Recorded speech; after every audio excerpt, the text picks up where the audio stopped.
I-slice ako ng bawang, guys. Ayan, yung binalatan ko kahapon. Ayan. 1 kilo to, guys. Ayan.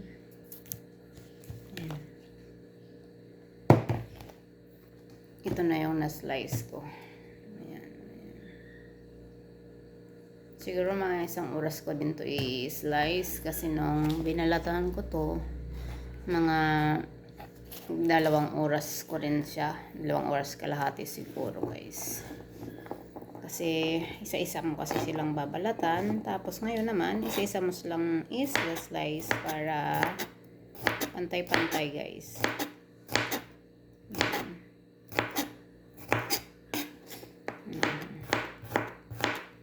Mas maganda kasi nang naka-slice daw kasi para hindi maalis yung kanyang katas.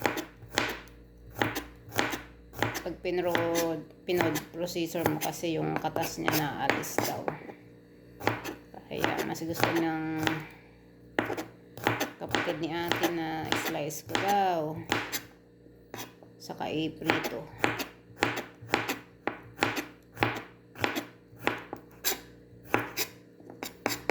Guys. Hirap din mag-slice isa-isa. Medyo nakakangalay din, guys. Tapos wag din natin isama yung ating daliri. Mahirap na. Pagpapasko. Mahirap kumilos na may sugat sa kamay. Ayan. Buti na lang yung kutsilyo ko matalim.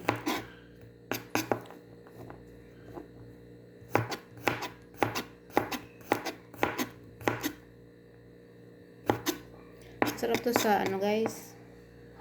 Sarap sa arroz caldo, no? Arroz caldo at saka ano tawag to, kot baboy. Ang bawang na to na pinirito. Saka maganda rin siya sa health, guys. Diba? Ganda siya pa sa dugo. Pag high blood ka, ito. Tapos cholesterol mo, bawang lang. Nakakatulong siya sa puso.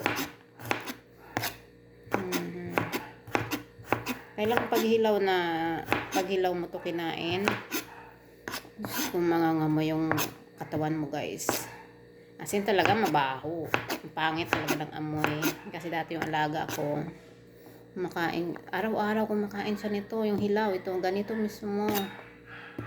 Parang isang muso yung kinakain niya. Tapos, Diyos ko, pag ano niya, mga ilang araw na amoy ko siya. Sabi ko, tigilan mo yan, baho ka. Kakahiya. Kapag pumapasok ka sa work mo. Hindi naman daw niya naamoy. Siyempre, sarili mo, hindi mo talaga maamoy. Pero iba naamoy mo yan. Naamoy ng iba yan. Ba, minsan may mga amoy na hindi natin naamoy, pero yung iba naamoy nila. Yeah.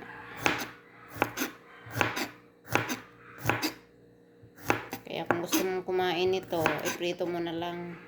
Kasi pag hilaw siya talaga, pangit talaga ng amoy ng katawan mo, guys. Kasi sumisingaw sila sa pawis mo. Pawis mo, sa kilikili mo. Agad mismo sa bibig mo. Pag huminga ka, amoy bawang talaga. Yun lang, guys. Tuloy ko muna itong aking pag-i-slice. Bye-bye.